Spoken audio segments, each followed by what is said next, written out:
적을 믿습니다. 아멘. 하나님의 타이밍과 시간의 밀도, 하나님의 타이밍과 시간의 밀도라는 제목으로 저와 여러분이 은혜를 나누겠습니다. 2주 만에 다시 열왕기서를 강의를 합니다. 오늘 내용을 간단히 살펴보면 이 여인 누구죠? 우리 너무나 잘 알고 있는 스냅 여인입니다. 스냅 여인은 부자였죠. 엘리사가 늘 그곳을 지나갈 때 엘리사를 위하여 강권하여 집에 초청하여 식사를 대접했을 뿐만 아니라 방을 두고 침대를 마련하고 책상과 촛대를 마련했습니다. 한마디로 엘리사를 환대해 준 여인입니다. 그로 인하여 엘리사가 그 환대에 너무나 감사하여 누굽니까? 그 사안이죠. 게하시에게 말합니다. 내가 이 여인을 위해서 무엇을 할꼬? 이 여인이 애가 없습니다. 그래서 여인을 불러서 스냅 여인을 불러서 내년 이맘때에 네가 아기가 있을 것이다 라고 얘기합니다. 자, 그래서 아기를 갖게 되고 아기가 자라서 어느 정도 잘했죠. 아버지 추수밭에 갔을 때 아이고 머리야 하며 쓰러집니다. 그럴 때 이 스냅 여인은 바로 이야기를 얻고 엘리사에게 달려갑니다. 침대에 놓고 엘리사를 달려갑니다. 엘리사는 와서 그의 아이의 몸과 몸을 마주치고 눈과 눈을 마주쳐서 아이를 살려주고 아이를 이 스냅 여인에게 다시 돌려줍니다. 자, 우리는 이것을 한 6주 정도 전에 이것을 통해서 은혜를 나눴습니다. 바로 이 스냅 여인입니다. 이 스냅 여인이 엘리사가 이 땅에 7년간 흉년이 있을 것이라고 알려주고 다시 돌아오라고 합니다. 그런데 7년 후에 돌아왔더니 구약시대는 그런 게 있었습니다. 지금처럼 땅을 경계를 넣는 곳이 경계석이라고 하죠. 그런데 참으로 악한 사람들이 경계석을 옮겨놓는 거예요. 그래서 우리 구약에 보면 경계석을 옮기지 말라는 거예요. 또는 더 악한 사람은 무엇이냐면 거짓 증인을 세워서 이 가정이 땅이 아니라고 거짓 증언을 합니다. 그래서 성경에는 거짓 증언을 하지 말라고 하는 것이죠. 지금 말하면 법원에서 위증하는 것이죠. 그래서 그 땅을 합법적으로 뺏어가요. 그렇게 하는 사람이 누굽니까? 그것을 차지한 사람이겠죠. 증언하는 사람들은 다 소장농이거나 가난한 사람들 거예요. 현재 실세의 말을 듣지 다른 사람의 말을 듣지 않겠죠. 그래서 억울한 사람이 너무나 많았습니다. 아마 그랬을 것입니다. 그래서 왕에게 호소하러 옵니다. 왕이여, 이런 일이 있었을 것입니다. 억울함을 풀어주소서. 그런데 그게 쉽지 않습니다. 왜냐하면 왕과 지방 토색하는 사람들이 있어서 그게 쉽지 않아요.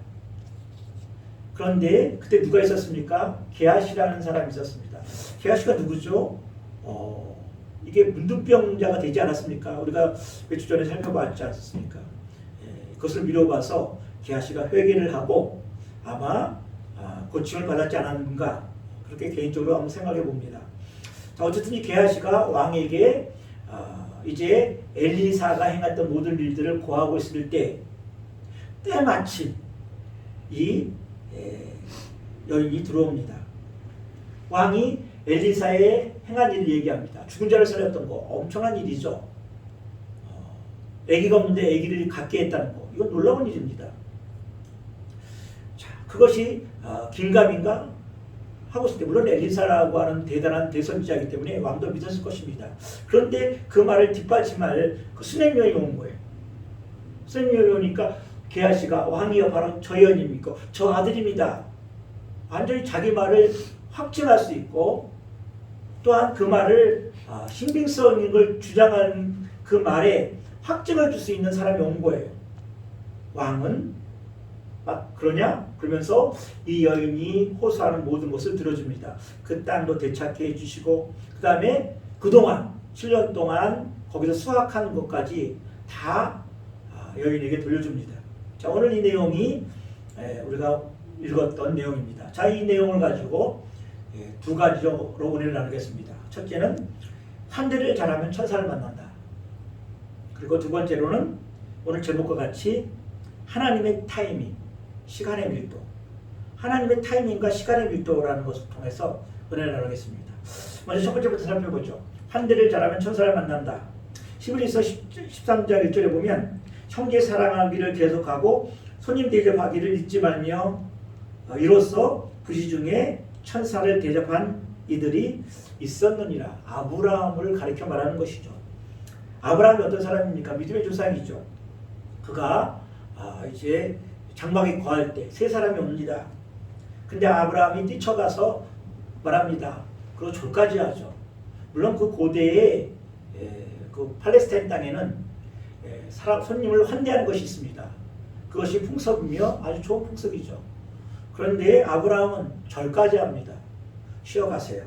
그러면서 송아지도 잡고 음식도 대접하고 그리고 물론 맛있는 물도 좋겠죠. 이렇게 환대를 합니다. 그럴 때 이 천사가 아브라함에게 놀라운 소식을 말합니다. 이 다음 주에 아들에 관한 것 그리고 소돔과 고모라에 대한 정보를 알려줍니다. 너무나 유명한 얘기죠. 그리고 이 천사 보통 이 천사 중에 한 분을 성육신하신 예수 그리스도라고 말할 수 있습니다. 딜을 합니다. 아니 그 소돔과 고모라를 멸하시겠습니까? 50인 의인이 있는데 멸하십니까? 50인이 있으면 어떡하시렵니까? 그래? 이러면서 막 45인 40인 계속 내려갑니다. 우리가 알다시피 10명까지 내려가죠. 거기서 천사는 떠납니다. 이 아브라함이 환대를 잘해서 천사와 그 성육하신 예수님을 만나는 겁니다. 그뿐만 아니죠. 그 소돔과 고모라에 따른 롯이 천사를 대접했을 때 물론 그 사위들과 그 부인은 돌이켜봐서 소금기둥이 됐지만 그 땅에서 구원을 받았어요. 그런데 그 소돔과 고모라 땅은 천사를 학대하려고 했죠. 참으로 그래서 소돔과 고모라 땅이 악한 땅입니다. 우리가 소돔과 고모라가 얼마나 어떻게 멸망한지를 성경을 통해서 알아봤습니다. 여기서 우리는 환대하는 것, 그것이 얼마나 중요하다는 것을 성경을 통해 알 수 있습니다. hospitality, 이거 뭐냐면 환대라는 뜻인데 여기서 호스피틀, 병원이라는 단어가 나왔어요. 환대를 잘하면 치료된다는 거예요. 우리가 그 잘 아는 레미제라블 있죠. 레미제라블 보면 장발장이 이제 교회에서 여러 가지 귀중품을 훔치죠. 그래서 경찰에게 잡혀옵니다. 그럴 때 그 미레일 주교가 이거 훔친 것이 아닙니다. 내가 주었습니다. 왜 은초대까지 가져가지 않습니까? 라고 말할 때 장발장은 변합니다. 사람이 완전히 변해요. 그 미레일 신부의 환대를 통하여 장발장은 변하는 거예요. 환대를 통해서 변하는 거예요. 장발장은 이 미레일 주교가 천사죠. 천사를 만나 변했죠. 그런가 하면 그 장발장은 라베르 법과 원칙을 신령으로 하는 사람입니다. 법과 원칙이 진리와 그의 종교였어요. 그것이 그런데 라베르는 나중에 장발장을 보면서 물론 결과가 자살로 끝났지만 법과 질서로 그리고 그것이 사람을 변화시킬 수 없어요. 아마 그런 내용을 보여주는 것이 아닌가 생각합니다. 환대만 사람을 변화시켰다는 거예요. 그 한 20년 전만 제가 어릴 때만 해도 가게에 가거나 집에 신방을 가면 집집마다 걸려있는 이런 성구가 불려진 적이 많습니다. 가게는 되게 처음은 미약하나 나중에 창대하게 되리라. 그런 것들이 많았고 집에는 어떤 내용이 많이 있었냐면 계시록 3장 20절 볼지어다 내가 문 밖에서 들으노니 누구든지 내 음성을 듣고 문을 열면 내가 그에게로 들어가 그와 더불어 먹고 그는 나와 더불어 먹으리라 라고 하는 계시록 3장 20절 9절이 많이 있었어요. 근데 거기 요즘 뭡니까? 물론 신방도 안 가지만 거의 없는 것 같아요. 이 구절이 굉장히 좋은데 근데 왜 이 구절이 사라졌습니까? 제가 개인적으로 생각하기에 환대가 사라졌기 때문에. 왜냐하면 사람들을 집으로 초대하는 것을 싫어해요. 부담스러워해요. 같이 먹고 마시는 거 싫어해요. 심지어 예수님도 우리 집에 오는 것이 내 허락을 받아야 되고 그리고 부담스러워해요. 내 마음대로 살고 싶어요. 그런데 예수님이 오시면 마음대로 할 수 없어요. 그래서 예수님이 오는 걸 부담스러워요. 이 구절이 그렇게 매력적이지 않는 거예요. 그 당시에는 손님이 대접하는 것을 굉장히 중요시 여겼어요. 내가 좋아하는 사람, 친구, 그래서 보면 친구들은 집집마다 몰려다녔죠. 제가 고등학교 때만 해도 친구 집에 몰려가서 밥 먹고 오고 그리고 어지럽혀 다녀도 잠깐의 꾸지람은 들었지만 그걸 기쁘게 받아들였어요. 왜 지금 이렇게 각박합니까? 환대가 없는 세상이에요. 문 밖에 서서 예수님 문을 두드리는데도 예수님이 부담스러운 거예요. 우리가 환대하기 싫은 것은 내 집에 다른 사람이 들어옴으로 말미암아 부담스러워요. 그래서 거실에서 손님을 맞이하고 안방은 거의 보여주지도 않죠. 프라이버시니 뭐 그렇게 해가지고요. 그렇습니까? 천사가 거실만 들어오고 안방에 못 들어가죠. 그래서 어떤 사람이 우스갯소리로 그렇게 얘기해요. 거실에서 뛰놀 때는 있지만 안방에 이혼이 많다고. 우스갯소리입니다. 부지 중에 천사를 대접하는 거예요. 예수님도 들어가기에 부담스러워요. 환대라고 하는 정신이 사라진 거예요. 이 수냄 여인은 부지 중에 천사를 대접했죠. 누구죠? 엘리사죠. 그래서 오늘 본문에 보세요. 7년 대기근이 있었지만 블레셋에 갔다 돌아왔어요. 그 기근도 피하고 그리고 7년 동안 소적한 것도 다 물려받고 땅도 되찾았어요. 환대했기 때문에 그래요. 환대가 힘든 거예요. 왜 힘드니까 부담스러워요. 환대하는 게 부담스러워요. 내 경제적인 것도 그렇고 내 시간도 뺏기고 우리는 또 혼자 있는 시간을 좋아하죠. 혼자 있는 시간을 왜 좋아합니까? 내 멋대로 하기 위해서 그래요.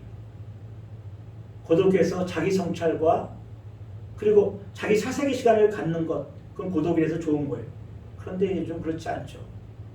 사람들을 모아놓으면 제가 어릴 때만 해도 친척이나 가족 모이면 애들이 뻐글뻐글하고 서로 놀러 다니고 그랬는데 지금은 연인도 그런다는데요. 같이 마주하는데 서로 핸드폰 보고 있어요. 환대가 사라졌어요. 그래서 많이 모이고 좋은 음식 먹고 하는데도 외로워요. 그걸 근육소의 고독이라고 하죠. 프라이버시, 그 프라이버시가 뭡니까? 내 멋대로 한다는 거예요. 환대하시길 바랍니다. 사람을 기뻐해야 돼요. 신방이라는 거 있죠. 신방이라는 것은 찾으심, 방문할 방이에요. 찾아서 방문해서 보는 거예요. 이 영적 상태가 어떤지, 성도의 영적 상태가 어떤지, 예배 시간만 보다가 그리고 가정의 분위기가 어떤지 보는 거예요. 봐서 기도해 주는 거예요. 신방하지 않죠. 불편해요. 그래서 만나면 따로 커피숍에서 만나고 식사를 대접하려고 좋은 레스토랑에 가요. 그건 환대가 아닙니다. 신방이란 또 동음이어가 있죠.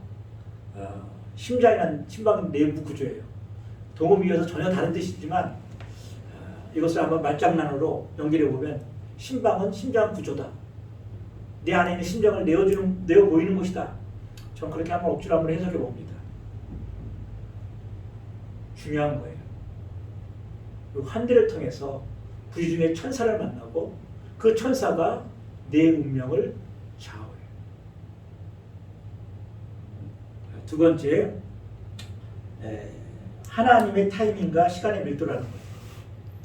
오늘 보니까 이 게하시가 왕에게 있을 때 왜 하필 그때 이 수렝 여인이 그곳에 들어갔습니까? 하나님의 타이밍이에요. 아주 절묘한 타이밍이죠.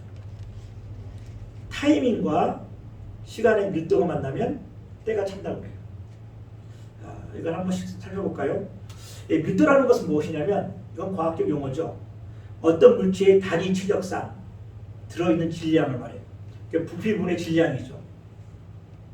산수를 알면 알 수 있을 거예요. 그래서 어떤 체적 안에, 부피 안에 얼마만큼의 질량이 높냐에 따라서 밀도가 높다, 낮다 그러는 거예요. 우리 골다공증 보죠. 골다공증은 뭐냐면 골 밀도가 낮다는 거예요. 다시 말하자면 부피가 있는데 그 부피 중에 밀도, 질량이라는 거, 단백질이나 뼈에 필요한 그 영양소가 질량이 많이 들어있지 않을 때 그걸 골다공증이에요. 쉽게 부러지죠. 제가 전주에 있을 때 어떤 분이 병원에 입원했는데 뼈가 부러졌대요. 그냥 훌쩍 넘어졌는데 골다공증이죠. 뼈에 질량이 부족한 거예요. 그 아르키메데스라고 하는 고대의 수학자가 있었죠. 고대 시라쿠사의 왕 히론이 자기 왕관을 세공업자에게 왕관을 금으로 만들라고 했어요. 근데 금을 갖고 왔는데 이 금이 100% 순금인지 알 수가 없는 거예요. 지금이야 무슨 뭐 과학적 여러 가지 방법으로 그 안에 있는 순금 밀도를 측정할 수 있다고 그러지만 고대는 그걸 해결할 수가 없죠. 그냥 순금업자의 말을 믿어야 됐어요. 그때 아르키메데스에게 이것이 100% 순금인지 순금업자가 혼합물을 섞였는지 알아보라고 했어요. 그때 뭐 우리가 너무 유명한 말이죠. 목욕탕에 나오면서 나온 만큼 물이 흘러나는 걸 보고 거기에 비중되는 순금에 비중되는 것에 물에 담갔더니 넘치는 걸 통해서 그것이 순금이 아니다, 혼합물이다라는 것을 증명해냈어요. 우리 신앙에 밀도가 있어요.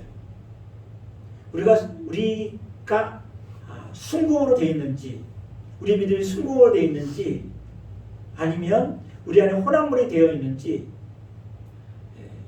신앙생활을 오래 하고 그리고 여러 가지 헌신도 하고 봉사를 했지만 하나님께서 이렇게 물속에 탁 아르키메데스처럼 물에, 물론 이제 하나님께서 더 잘 아시겠지만 지금 비유로 물에 탁 담가봤더니 그만큼의 하나님께서 원하시는 만큼의 순금 밀도가 없는 거예요. 메데메데 우르바신이라고 그 다니엘서에서 우리가 살펴봤죠. 하나님의 저울에 달아 올라가죠. 하나님께서 순금으로 우리를 달아보는데, 순금이 얼마큼인지 달아보는데 올라간다는 거예요. 가볍다는 거예요. 순금의 밀도가 있듯이 우리 신앙에도 밀도가 있어요. 신앙에 밀도가 있기 때문에 우리 보기에는 우리가 얼마나 교회 봉사하고 그리고 교회 직분이 어떻고 그리고 내가 이렇게 하나님께 헌신했습니다. 그래도 그 안에 혼합물이 있어요. 혼합물이 있다는 거예요. 이것을 자기의라고 하죠. 사람들은 아무리 어떤 사람도 자기의가 있어요. 그래서 나는 하나님 이렇게 봉사했습니다. 하나님 내가 이렇게 헌신했습니다. 내가 이렇게 하나님께 우리가 성경에 나오죠. 내가 하나님 선지자 노릇하고 내가 이렇게 주의 이름으로 기술을 쫓아내고 흥정을 일으키고 자기의가 다 있어요. 자기의는 혼합물이에요. 순금에 포함되지 않아요. 밀도에 혼합물이 섞였다는 거예요.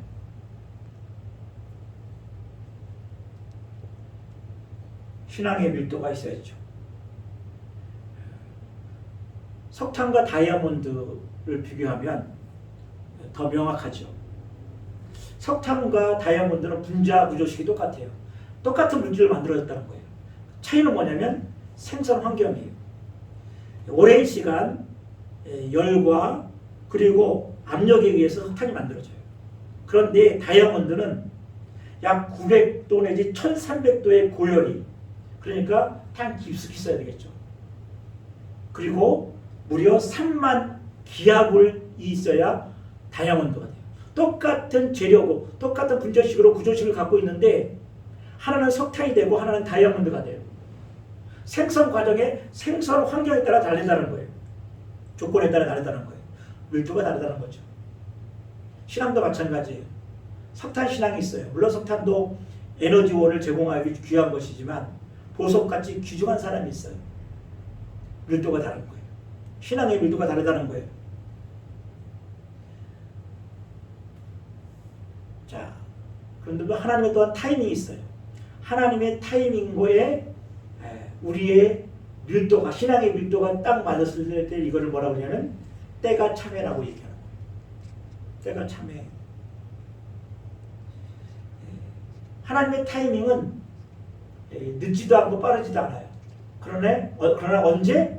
우리의 밀도가 찼을 때. 시간의 밀도가 찼을 때예요. 시간에도 밀도가 있습니까? 그래요, 있어요. 요셉이 감옥에 갇혔습니다. 감옥에 갇혀가지고 이제 떡 맡은 관원장하고 술 맡은 관원장이 들어옵니다. 술 맡은 관원장하고 떡 맡은 관원장은 고위직이에요. 왕의 측근이에요. 그들이 왕에게 어떤 죄를 지어서 들어왔습니다. 그래서 그들의 꿈을 해결해 줍니다. 그 꿈대로 떡 맡은 관원장은 목달에서 죽고 이 술 맡은 관원장은 자유함을 얻고 다시 복직이 됩니다. 그것을 요셉이 꿈으로 해결해 줘요. 그때 요셉이 술 맡은 관원장에게 뭐라고 얘기합니까? 나는 이곳에 들어온 사람이 아닙니다. 나를 기억하시고 복직되기 위해서 나를 풀어주소서 그런 거예요. 풀어줄 수 있어요. 술 맡은 관원장은 지금 말하면 대통령 비서실장으로 돼요. 그럼 대통령 비서실장 되는 사람이 그래 고작 죄인 하나를 못 풀어주겠어요? 그런데 2년이라는 세월이 흘러요. 그래서 바로 왕이 꿈을 꿉니다. 그 꿈을 꾸는데 아무도 그 꿈을 해석하는 사람이 없어요. 그때 그 꿈을 해석하는 사람이 누굽니까? 아무도 없을 때 자기의 꿈, 술 맡은 관원장의 꿈을 해석한 요셉이 생각나는 거예요. 그래서 요셉을 불러들여서 그 꿈을 해석하게 하고 대안도 제시한 요셉을 지혜 있는 요셉을 놓고 국무총리를 세우죠. 너무나 잘 알고 있는 예입니다. 그렇다면 왜 요셉이 그 술 맡은 관원장하고 그렇게 다시 만나서 뭐라 할까요? 술 맡은 관원장이 복권이 돼서 2년이 지난 다음에 요셉을 감옥에서 이제 나오게 했을까요? 2년이 지난 다음에 이집트의 법에 보면 40세가 되지 않으면 강직 올라갈 수 없어요.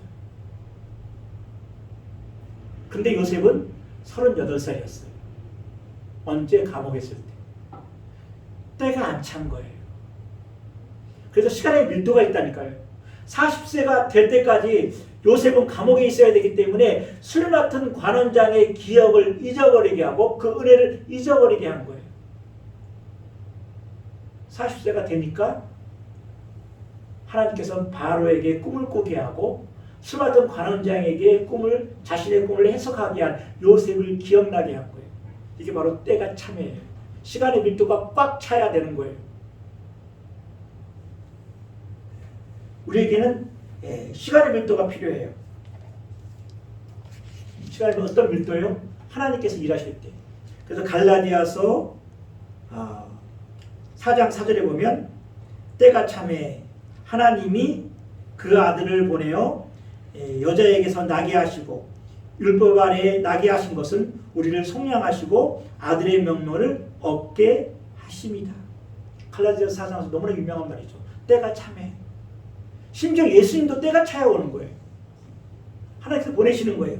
이거 때가 참이라는 것, 차다는 것은 플레로마, 너무나 유명하죠. 성령에 충만하다. 이것은 어떤 내용물에 이제는 더 이상 내용을 담지 못할 성적으로 충만한 상태를 플레로마라고 해요. 그게 바로 시간의 질량이라는 거예요.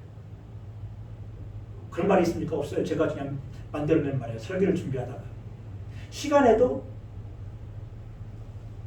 밀도가 있어요. 하나님의 타이밍이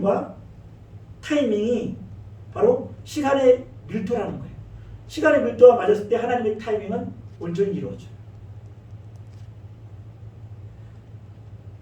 우리가 에스더를 보면 에스더 6장 1절에 보면 이 밤에 왕이 잠이 오지 아니할 이 왕이 누구죠? 아하수에로 왕이죠. 아니하여 열대의 일기를 가져오게 하여 자기 앞에서 읽게 하니 그 속에 기록된 것이 뭐냐면 문을 지키는 왕이 두넷이 빅다나와 데레사가 아하수의 왕을 모살하는 것을 모르드게가 고발하였다는지라. 아하수의 왕이 잠이 안 와. 너무나 잠이 안 와요. 잠이 안 와가지고 잠이 안 올 때는 뭐죠? 어떤 성도님들은 잠이 안 올 때 성경책 읽는다고 해요. 스멜디처럼. 특히 출애굽기의 성전 부분을 읽으면 잠이 잘 올 거예요. 농담입니다. 아하수에로 왕이 그가 서고에서 역대 일기를 가져와서 읽겠는데 하필이면 그 부분 바로 모르드게가 이 네시가 있는데 네시가 어떤 네시 이름이 뭐냐면 빅다나와 데레사래요. 그 두 네시가 아하수에로 왕을 모살하라고 하는 것을 모르드게가 고발했다는 내용이 있는 그 부분을 읽게 된 거예요. 우연일까요? 아니에요. 시간의 밀도가 꽉 차니까 하나님의 타이밍이 발현되는 거예요. 어떤 타이밍입니까 지금? 지금 이스라엘 모든 백성들이 죽게 돼 있어요. 왜 죽게 돼 있습니까? 지금 이스라엘 백성들은 죽게 될 운명에 처했을 때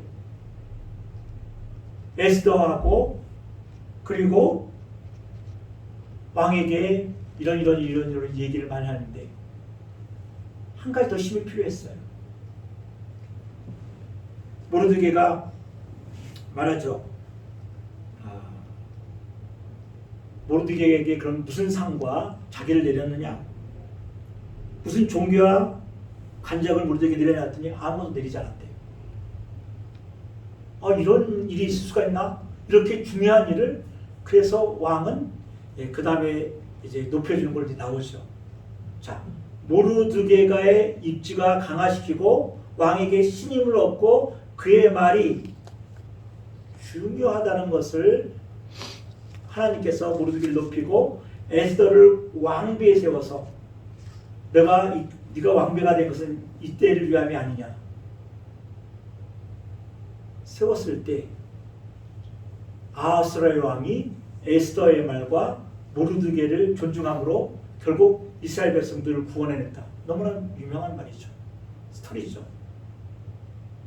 하나님의 타이밍은 바로 시간의 밀도. 우리가 하나님께서 우리 영광세계에 분명히 부흥을 주실 겁니다. 근데 뭔가 하나님이 보시기에 시간의 밀도가 필요한 것 같다고 생각했을 거예요. 그래서 요즘 제가 기도하는 내용이 그런 내용이에요. 하나님께서 우리 영광세계에 원하시는 것이 무엇인가? 솔직히 잘 모르겠어요. 그러나 분명한 것은 약속이 이루어지니까. 때가 참에 모든 것은 시간의 밀도가 있어야 돼요. 그 밀도대로 움직이지 않는다면 우리가 아무리 시간 애쓰고 노력을 해도 안 돼요. 모세가 자기 힘으로 모세가 어떤 사람입니까? 바로 이집트 왕자예요. 요세푸스 쓴 그 책을 보거나 역사서죠. 거기를 읽어보거나 이스라엘의 그 성경 말고 다른 책이 있죠. 그것을 제가 읽어봤는데 모세가 대단한 사람이에요. 그 기록이 의하면 그가 많은 군대를 이끌고 다른 나라에 원정 가서 공을 세웠던 얘기가 많이 나와요.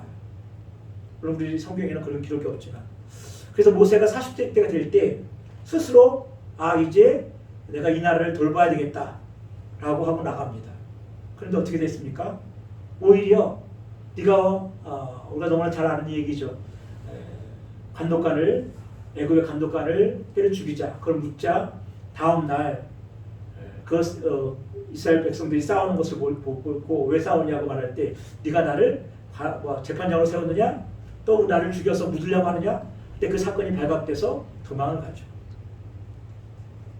힘이 창창한 모세. 힘이 너무나 창창했어요. 혈기도 대단했습니다. 지혜도 왕성했어요.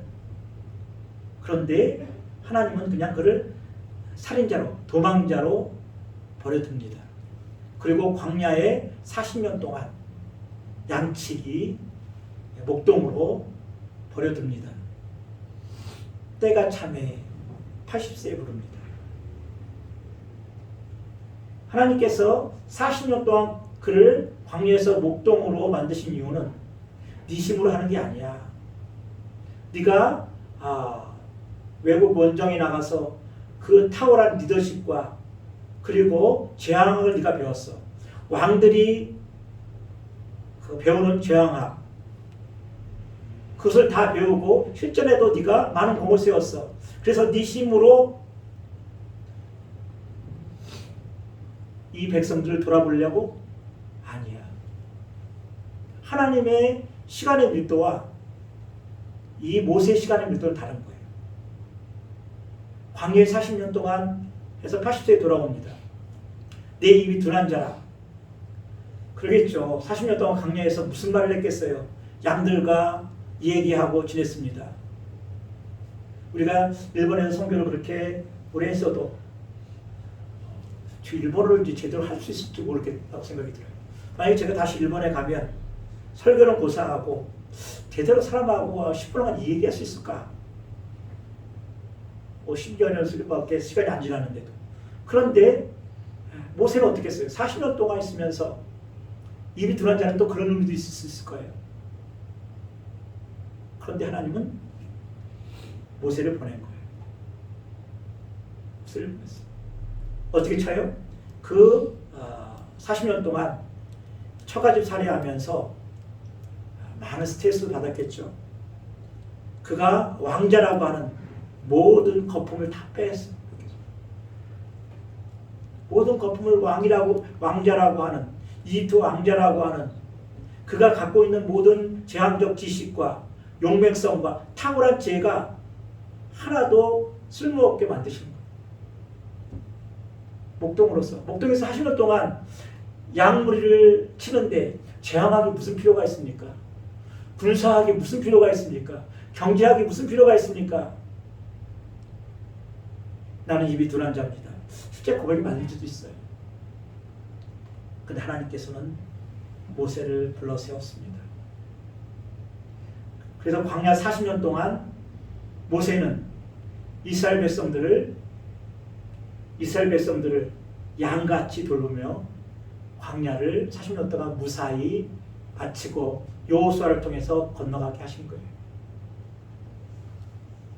그리고 그 백성들을 양으로 생각하니까 그들이 폐역해서 모세가 하나님의 산에서 올라가서 율법을 받고 내려올 때에도 이게 그 금송아지를 보면서 이것이 우리를 구원한 여호와다 라고 방죄 행할 때도 물론 그들에게 분노했지만 하나님께 엎드려 하나님 저들을 구원하여 주옵소서. 저들을 구원하지 못하면 내 이름을 생명책에서 빼주옵소서. 기도할 수 있었던 거예요. 목자가로서 양의 심정을 알았던 거예요. 이스라엘 백성들을 그래서 40년 동안 인도해 낼 수 있는 양을 사랑하는 마음을 주시고 그들 양처럼 40년 동안 인도할 수 있었던 거예요. 시간이 못 되는 그런 거예요. 하나님께서 우리를 순수하게 만들려고